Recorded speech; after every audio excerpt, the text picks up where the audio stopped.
السلام علیکم ورحمۃ اللہ وبرکاتہ۔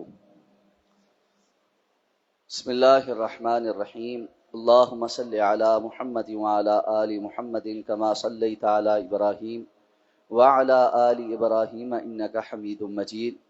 اللہم بارک علی محمد وعلی آل محمد کما بارکت علی ابراہیم وعلی آل ابراہیم انک حمید مجید۔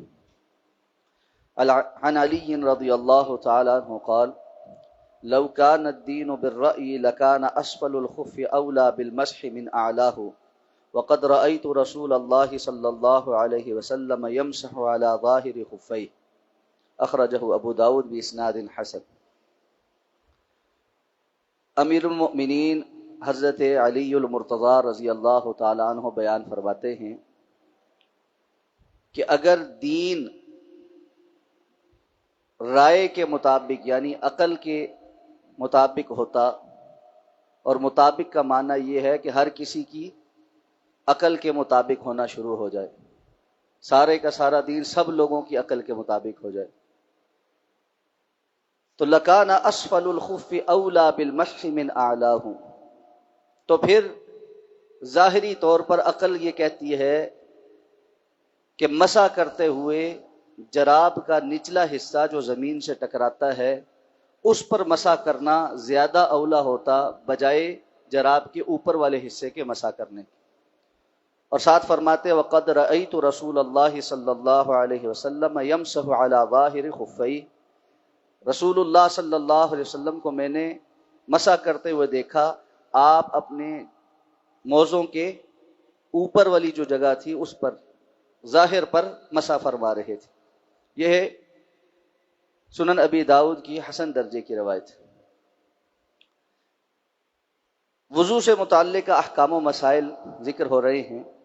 اس روایت کو یہاں ذکر کر کے جو سب سے بنیادی مسئلہ جو باب سے متعلق ہے وہ یہ ثابت کیا گیا ہے کہ جراب پر مسح کرنے کا طریقہ کیا ہے، اور جراب پر مسح کرنے کا طریقہ یہ ہے کہ انسان جراب کا جو اوپر والا حصہ ہے، آپ جراب پہنتے ہیں، یہ اگر پاؤں کا اوپر والا حصہ ہے اور یہ نچلا حصہ، تو یہ جو اوپر والا حصہ ہے اس پر ایسے ہاتھ پھیرنا، ہاتھ پانی سے ہلکا گیلا ہو اور اس پر ایسے مسح کیا جائے دونوں پاؤں کے اوپر، یہ ہے مسح کرنے کا طریقہ۔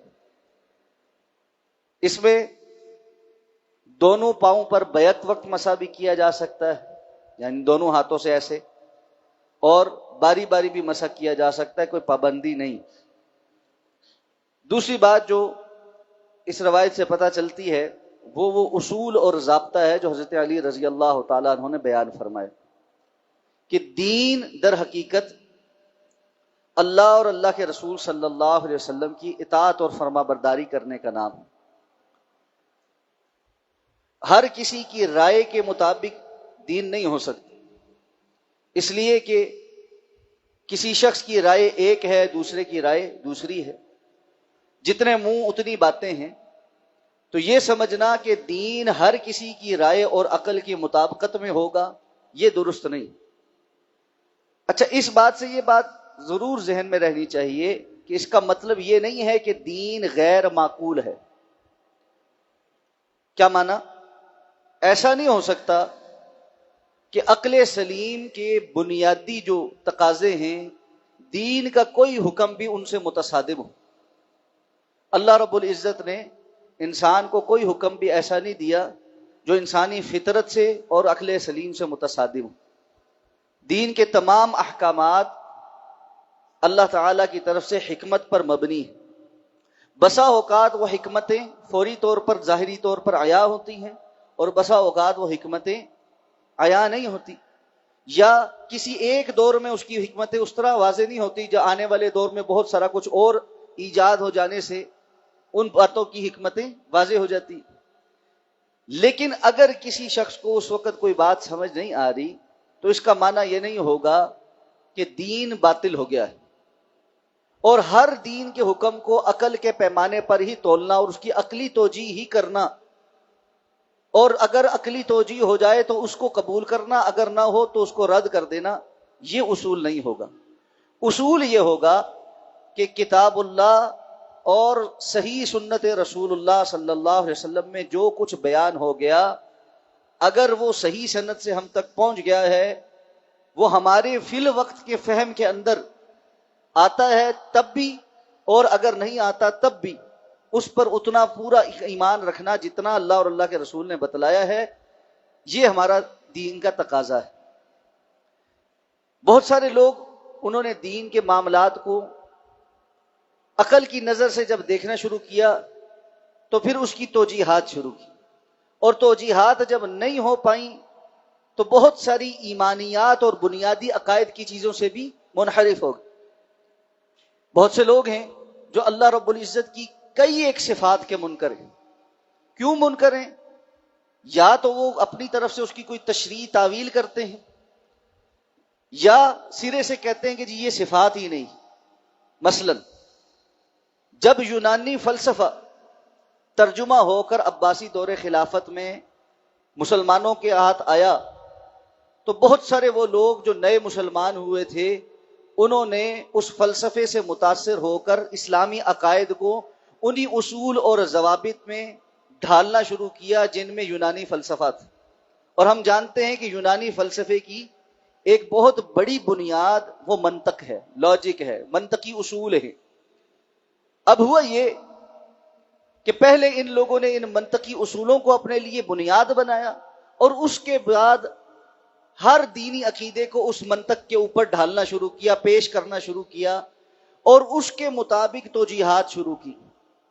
تو یہ جو مسئلہ خلق قرآن ہے، اس کی بحث کہاں سے شروع ہوئی تھی؟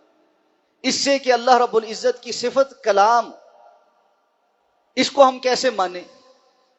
جب کوئی نہیں تھا تو اللہ کی یہ صفت کہاں تھی؟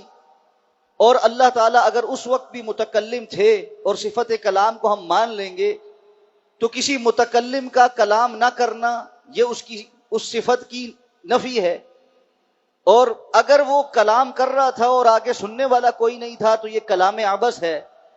اللہ رب العزت سے کسی عبث کام ہونے کے صدور کا امکان نہیں ہے۔ ان سارے اصولوں میں پھنس پھنسا کے آخر انہوں نے کہا کہ اس بات کا ہی انکار کرو کہ اللہ کا کوئی صفت کلام ہے، اور یہ کہ یہ قرآن کلام اللہ ہے۔ انہوں نے کہا جی قرآن ہے ہی مخلوق ہے، یہ اللہ کا کلام ہی نہیں۔ اور امام احمد ابن حنبل رحمہ اللہ کا حکومت وقت سے جو سب سے بڑا اختلاف تھا، جن پر ان کو جیل بھی ہوئی اور جن پر ان پر تشدد بھی ہوا، اور خود امام احمد کہتے ہیں مجھے 80 ایسے کوڑے مارے گئے ہیں، ان میں سے ایک کوڑا بھی کسی ہاتھی کو لگتا تو وہ جھیل نہ سکتا، اور اس کا مقصد صرف یہ تھا کہ آپ یہ بات کہیں کہ قرآن جو ہے وہ مخلوق ہے یا اللہ کا کلام نہیں۔ انہوں نے کہا میں یہ بات نہیں کہوں گا، قرآن اللہ کا کلام ہی ہے اور اللہ کی صفت میں سے ایک صفات میں سے ایک صفت۔ تو کیا یہ سارے فتنے اور یہ ساری بحثیں کہاں سے شروع ہوئیں؟ جب دین کو ایک مخصوص عقلی پیمانے کو تسلیم کرنے کے بعد اس کے اوپر پیش کیا جانے لگا، جبکہ دین کہتا کیا ہے؟ ان تنازعتم فی شیء فردوہ الی اللہ والرسول۔ اگر کسی چیز میں بھی تم اختلاف کا شکار ہو جاؤ تو اسے اللہ اور اس کے رسول کی طرف لوٹاؤ۔ تو اصل تو یہ تھا کہ ہر بات کو اللہ اور اللہ کے رسول کی بات کے اوپر پیش کیا جائے، جو وہاں مقبول ہو جائے اس کو قبول کیا جائے، جو وہاں مردود ہو جائے اس کو چھوڑ دیا جائے۔ لیکن انسان چونکہ اپنے آپ کو بڑا کچھ سمجھتا ہے، اس لیے اس نے کہا جی ہماری عقل میں تو یہ بات فٹ نہیں ہوتی، اور ایسے ہی بہت سارے فتنے امت کے اندر وقتاً فوقتاً چلتے رہے۔ اور یہی وجہ ہے بہت سارے لوگوں نے امت میں سے دین کے اتنے بڑے بڑے احکامات کو صرف اس لیے چھوڑ دیا کہ یہ ہماری عقل میں فٹ نہیں ہوتے۔ تو نتیجہ کیا ہے؟ جو لوگ اس نہج پر چلے وہ بالآخر دین کے اصل ٹریک سے بھی ہٹ گئے۔ یہ عقلانیت کا ہی نتیجہ ہے کہ جن لوگوں نے یہ نکالا کہ دین کے اندر جو عبادات ہیں ان کا مقصود اصل میں تزکیہ ہے۔